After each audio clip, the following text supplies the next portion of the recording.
เองก็หัน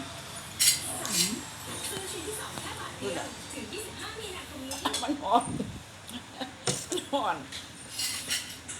ท่านผู้ชมครับเราจะมาที่สนามแอสเตเดียมเป็นการที่เกมในครึ่งหลังครับระหว่างการท่าเรือกับสมุทรปราการซิตี้ในครึ่งแรก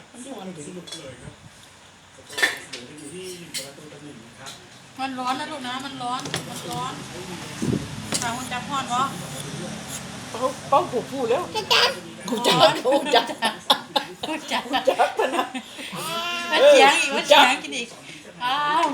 เด็กกินแครอทไหนป้อนยาหน่อยสิป้อนยาหน่อยให้ใครกิน อันหน่อยกูจักเย็นแล้วมันเย็นแล้วเย็นแล้วนะ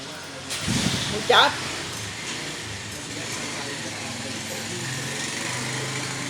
ก็เด็กจักน่าเจ็บปีนั่นสิอ่ะจักยานบักลาอยู่ไสล่ะบักจัก ลุ้นกัน45 นาทีครับ